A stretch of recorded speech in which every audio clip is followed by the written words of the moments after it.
விருதுநகர் மாவட்டம் கிருஷ்ணன் கோவிலில் கல்வி பணியில் கடந்த 34 ஆண்டுகளாக சிறப்பாக சேவையாற்றி வரும் பிபிஎம்எம் கல்வி நிறுவனங்கள், கலை மற்றும் அறிவியல் கல்லூரி, பொறியியல் கல்லூரி, நர்சிங் கல்லூரி, கல்வியியல் கல்லூரி உள்ளிட்ட பல்வேறு கல்வி நிறுவனங்கள் ஒரே வளாகத்தில் ஹோர்முஸ் நீரிணை தங்களுடைய முழு கட்டுப்பாட்டில் இருப்பதாக அமெரிக்க அதிபர் டிரம்ப் தெரிவித்துள்ளார்.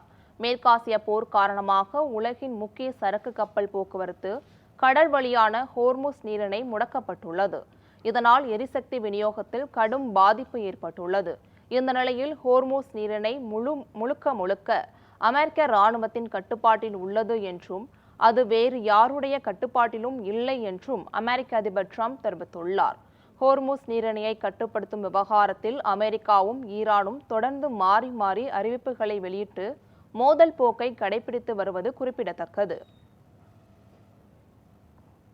இதனிடையே ஓமன் வளைகுடா பகுதியில் பனாமா நாட்டு கொடியுடன் சென்ற சரக்கு கப்பல் மீது அமெரிக்கா தாக்குதல் நடத்தியுள்ளது.